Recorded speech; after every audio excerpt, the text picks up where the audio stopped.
What does this mean to you guys? I see it as the relationships are all important and equal. Unfortunately, we drag Kody into our sister-wife relationship sometimes. One of the things that doesn't work is to put someone else into the center of a relationship. A healthy relationship means you're dealing directly with the other person. After this divorce, we just continue on like our lives have never changed. Is that legal? Well, it's not any different than what you are to Robyn and Janelle and Christine right now. I agree. I totally agree. You're saying I'm irrational. worried that somehow this will mean that you somehow start favoring Robyn, or that the balance of... Then I'm going to ride off with her into the sunset. It's like, this is so against what you sat there and said to us. I don't even know what to Robyn, do with what you're saying. That was 9 months ago. It doesn't matter. The point is this is very hard for me to switch to, because you sat there pushing this idea that we could sit here and sell them where we're at and we make all this money off of it. It's a really hard thing for me to shift to. Let's cut our losses. No, that was supposed to be. For 4 months after that discussion. I understand that, but just slow down.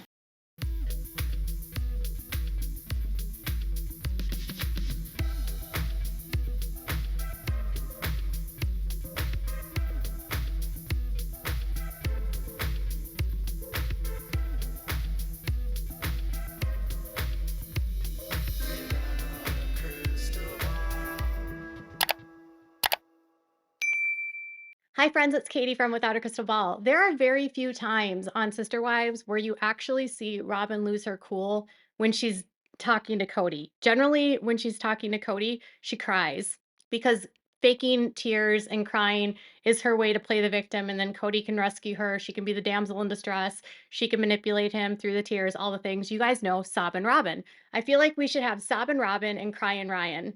Ryan Reynolds, Cry and Ryan, and Sob and Robyn. They're like the same people. And if you haven't checked out my Ryan Reynolds, Blake Lively, Justin Baldoni stuff, make sure you do. If you're into all of this coverage around narcissists, you'll like that stuff too. So Robyn has always been she was the wife that in the beginning was really, when she came in, forward and abrasive, and it really rubbed them the wrong way, but she also cried a lot to get Kody to like give her what she wanted. But rarely would you see Robyn lose her cool or lose her temper on the show. It only ever had to do with issues related to housing for her kids or money. And now that we know that Robyn has been spending money of the families, or had been spending money on the families, and is recklessly going through hundreds of thousands of dollars on just crap, and most recently $70,000 in the last few years on doll clothes and dolls for American Girl dolls, she has had a compulsive spending problem the entirety of her marriage with Kody. We know that she ripped off her ex-husband and stole from him, and apparently, allegedly, one of his family members says that she took out credit lines in his company's name, basically leaving him nearly bankrupt, destroying his company. And that whole feud over money was portrayed a completely different way on the show.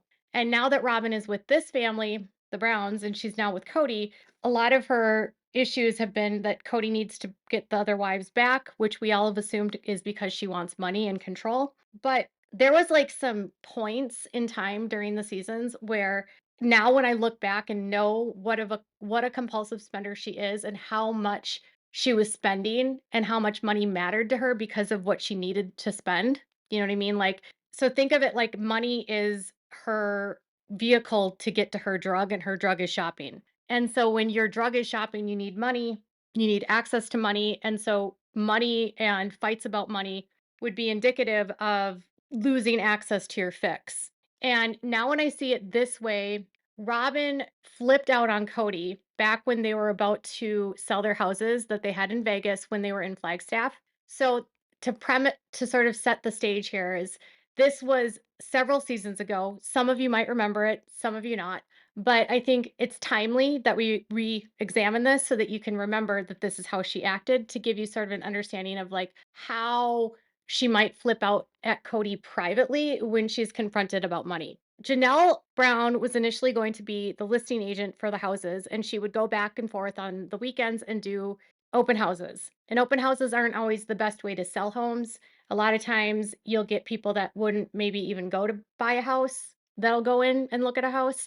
So a lot of times it's more often that, well, I mean, sometimes open houses work to get a sale, but a lot of times it's through private viewings where you schedule a viewing with the real estate agent or your own agent schedules one with the listing agent.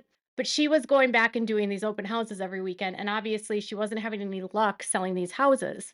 And Janelle wasn't the most prolific agent in Las Vegas. If you know anything about, if you looked up any of the amount of homes she sold like less than 10 total homes, I think. So it wasn't something she was doing full time. But Christine was someone that also got her agent license, and so she was a registered real estate agent, but she didn't work as an agent. But she did know and advocated enough for herself that she knew that having Janelle as her agent was actually not helpful for her, because you're supposed to be able to have a private conversation with your agent and not have other parties involved in a conversation like that are non-parties to the sale. So Janelle was bringing everyone together, kind of bypassing laws and bringing private parties that were unaffiliated third parties into conversations with her buyers or her sellers that they shouldn't have been a part of. So she was kind of breaking, she was kind of bypassing the laws, let's just say. So Christine knew that she should be able to have her own agent. And eventually the family decided to move on from Janelle. And as a whole, it still is my house, and I've been the one making the payments. If I had a separate broker that wasn't even in our family, I would talk separately with that broker, and I would come to a decision with that broker on what I was going to do with my house. But because Janelle is a member of the family, we have a tendency to more talk about it collectively as a group. And for me, I'd like the information first and think about it and noodle on it for a while and then present the information to everybody. Because otherwise I feel like I'm not making the decision. I almost forgot that Christine obtained her real estate license. And so now I kind of understand why she was so smart when it came to how she structured the titles when she got to Flagstaff. And even listening to her talking about how she should be able to have a private conversation with her broker about selling, and she shouldn't have to talk about it collectively because it's actually her home. She's right. So I think this knowledge is what really helped Christine make the sound decisions that she made once she got to Flagstaff by getting her house in her own name, taking out the mortgage in her own name, getting Kody off the title, and then knowing that she, under the law, didn't have to give Kody any of the money from the sale of her home. She put herself in a really good position to leave. So they eventually moved on from Janelle, but in this conversation, Robyn flipped out because Janelle proposed that they drop the pricing of the houses by $40,000 because they were having a hard time selling. I don't know if they hit the market at the wrong time of the year. I think they hit the market after the holiday, which trying to sell a house in January isn't the right time to list, generally speaking, unless you have to. Typically, most agents will tell you to put the home on the market in the spring and early summer because that's when the market is the most hot, because people want to get into a house before school starts if they have children.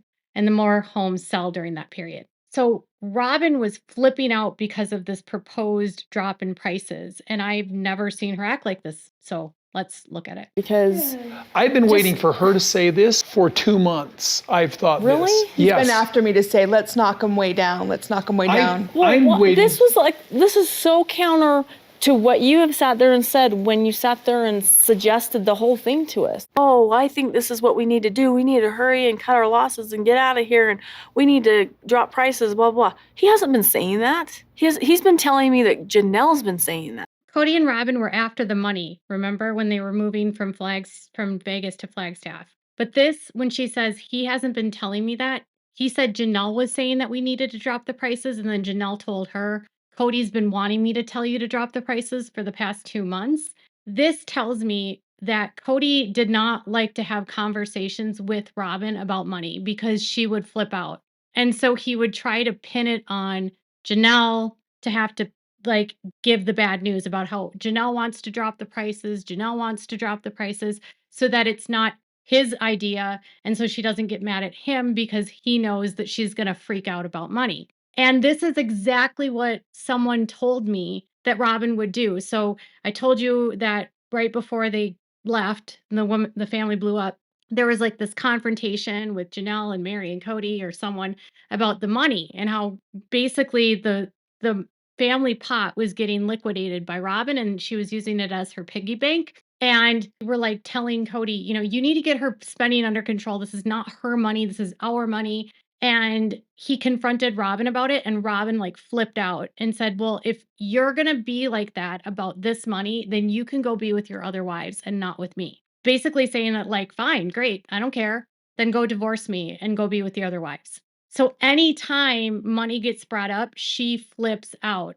And seeing this now, and now knowing what a compulsive spender she is, I don't know, I'm like flabbergasted. I miss this. This is so against what you sat there and said to us. I don't even know what to Robyn, do that with was what you're saying. that was 9 months ago. It doesn't matter. The point is this is very hard for me to switch to because you sat there pushing this idea that we could sit here and sell them where we're at and we make all this money off of it. It's a really hard thing for me to shift to. Those houses Let's cut didn't our go on the losses? No, that market was for supposed to 4 be- months after that discussion. Other than the time when they were like trying to buy the other house, their McMansion, and she flipped out about the kids, and Kody talking to the kids about moving and she didn't want to move and blah, blah, blah, the whole stage thing. Here, I feel like this is like a real authentic response from her.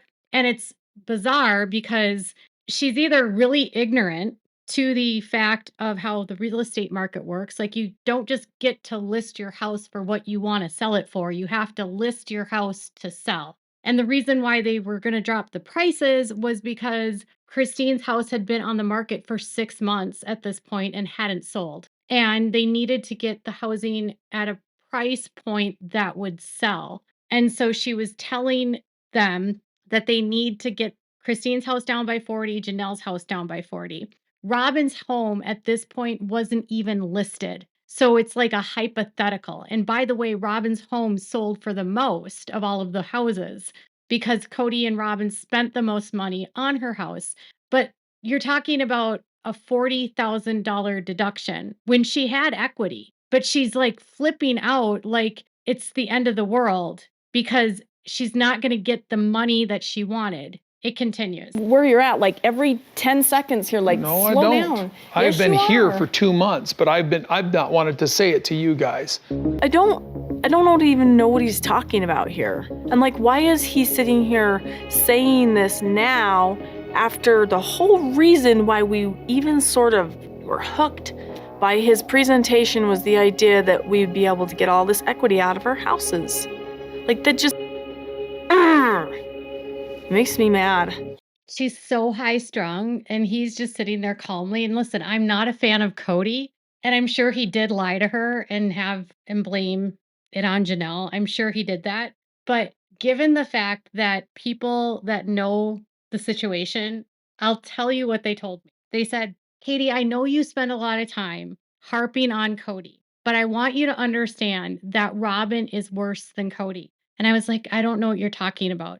And they said, she has a huge temper and she flips out and threatens the family. And her spending is causing harm to the family. And she's manipulative and she yells and she's not like how she is on the show. And when she growled like that, I was like, oh, wow. And at the time, when I heard this, I didn't know what to think of it. I was like, I don't know. Cody's bad, but Robyn's bad, but it's Kody, really. But I do think that Robyn kept him on the hook a lot with her anger and her tears. And I think she resorted to anger or tears both in different scenarios, depending on what happened. And I do think that because of that, Kody did have to walk on eggshells with her at times on certain topics, especially when there was other women involved, because she could always just tell him, then you can leave and be with your other wives. So in one way, Kody removed that so she doesn't have that threat anymore, right? Because Kody can't go back to these women. She can't use the threat anymore that if you don't like it, I'll leave or you can leave. And now she has to stay in that. Like, if she really wants to get out, she has to actually get out. She can't threaten him and say, well, go be with your other wives. The only thing she could say now is, I'll divorce you. And what is he going to do? Okay, let's divorce. I mean, I guess if he wants to stay with her, he'll bend, but she's losing. I think a part of the reason why she's like flipping out about them leaving is the money. But I also think it's losing that ability to control him through that threat of, if you don't like this, or if you don't act this way, or if you don't give me what I want, you can go be with your other wives. You can go over to that person's house. You can do that. And she used to kick him out all of the time. And now when they fight, she can't kick him out because he doesn't have anywhere to go. And I'm trying to imagine a world now with their finances being tightened, with her getting exposed with all of the spending, with the lawsuit for child support in Utah, the fight over Coyote Pass and the property and the equity division, possible litigation regarding that, and then a show that isn't going to stay on forever. How much bigger these fights are going to be behind closed doors, because we don't get to see it. So knowing now what I know about her spending, and knowing now what she was doing with the money, and now that we've witnessed and seen it on Etsy, do you see these fights in a different framework now? Do you see now how she was manipulating Kody and how she was flipping out about money? Can you think of another time that she did flip out like this in front of the other wives? If you can remember and it wasn't related to money, drop comments below. I would love to hear it. I'd go back through episodes during this when the hiatuses are going on because I forget. So if you have something that you want me to cover, drop those comments below. Make sure to give this video a thumbs up. Make sure to subscribe to my channel if you haven't subscribed, and click the bell so you never miss a video. Thanks so much for watching. Bye, guys.